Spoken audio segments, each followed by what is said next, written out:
morning, everyone. I'm Wesley from the batch of 2002. It's my privilege to talk to you today. I want to talk to you from Jeremiah. Especially, I want to talk to you about uh, Jeremiah's calling and the excuses that he made and how God responds to it. And I want to take you through that part of the passage and learn three important lessons from it. We all do make excuses. Uh, it's part of our day-to-day life. Consciously, unconsciously, we do make. Uh, I am too young for it. We may say I'm too inexperienced for doing a task, or uh, we may feel that I'm. Sometimes we also give excuse that we are tired. We have done a lot of work and we need some break.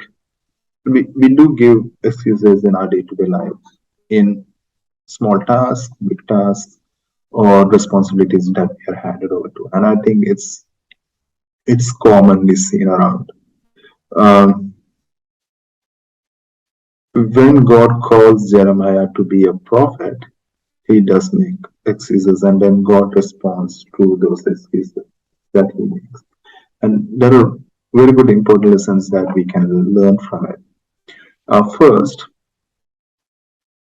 God calls Jeremiah to be a prophet. Okay, so the call or the task that God gives us can be demanding, right? Uh, it can be a difficult task. Parents, Jeremiah comes from a lineage of priests, but God had called him to be a prophet. A priest served at the temple, whereas the prophet was called to be a mouthpiece for the Lord himself. He was to take the messages from the Lord and uh, pass it down to the people, which was a great responsibility. Um, he had a purpose. Uh,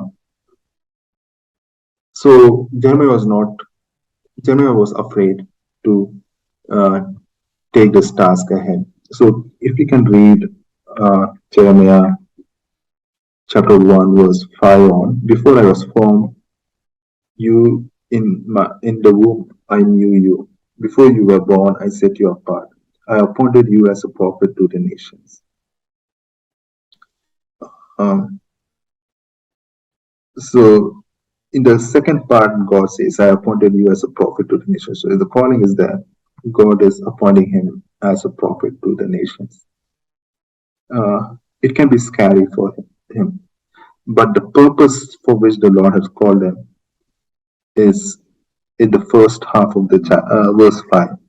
Before I formed you in the womb, I knew you. Before you were born, I set you apart. God has set him apart even before he was born. God had a purpose in the life of Jeremiah. The same way, God can call us for difficult tasks, which may be bigger than us itself or bigger than what we have ever done in the past. But the purpose of God is that each and everyone are called. He knew us in our mother's womb and He has set us apart for the work He has chosen us to do. And that is a promise which we can hold strong to as believers, to be able to depend on with His call. The second part is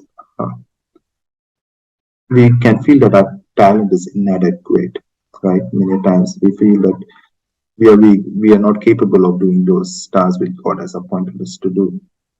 In the same way, when you look at Jeremiah, he has that inadequacy in him that he voices out. Alas, sovereign Lord, I said, I do not know how to speak. I am too young. Right? So he says, I do not know how to speak. I do not have a talent to speak. You're calling me to be a prophet where I need to go and speak to the people. But I'm I'm I cannot speak. We may feel I'm an introvert. I cannot be in public. I feel that my voice is not good. I cannot be vocal enough, or be able to. I'm not a good public speaker. How can I speak, right? So he felt that he was very he was not his traits did not fit the calling which God had for him. Many times, the person who is aware of his weakness is the person who depends on the Lord more, right? Because he knows that he is incapable of doing it, and his dependence is completely on the Lord to help him do it. Okay.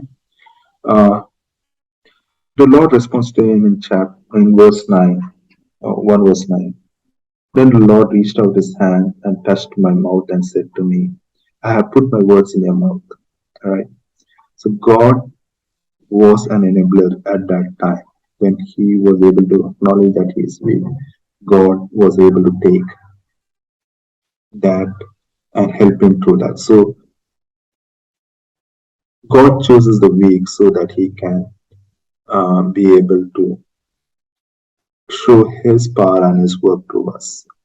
And we need to be able to acknowledge that we are weak to be able to let God work in our lives too. The third thing I think I wanted to learn is many times we feel that um, the timing is not right, right? It's the same thing here in verse 6 itself. Uh, Jeremiah says, I do not know how to speak. I am too young, right? We do not know. In terms of time, he does not say the year when the calling came to him, but many scholars presume that he was at the age of 20 to 25, quite young. So actually, what he's trying to say here is he feels himself to be inferior, inexperienced, and intimidated by the huge task God is giving him. We may have a promotion, we may be having a major task or a major team to run, but when we get those promotions, we at times feel very inferior and very incapable to do this. And these are some of the questions that may come in our minds too. And similarly, Jeremiah did get this question. He did have this question. And God graciously responds to him again when we see in, I think, 78. But the Lord said to me, do not say I am too young. You must go to everyone I send you to say whatever I command you. Do not be afraid of them, for I am with you and will rescue you, declares the Lord. So God saying that I am with you, I am going with you, and I will rescue you in whatever situations you are. Don't feel yourself to be small. One thing we can be really assured of is when we follow God's call and follow what He has in store for us. You could be a computer engineer, you could be a pastor, you could be a lawyer, wherever God has called you to. If you can depend on the Lord to take uh, help you and are following the call that God has kept for you, be assured that He will carry you through it. Uh, he will walk with you. And we are not going alone to be able to accomplish that task, but He is with us through the task. So these are some of the lessons which we can learn from uh, the verses from 4, 5, 6, 7 through 9 from Jeremiah's life of his calling which God had kept for him. Thank you.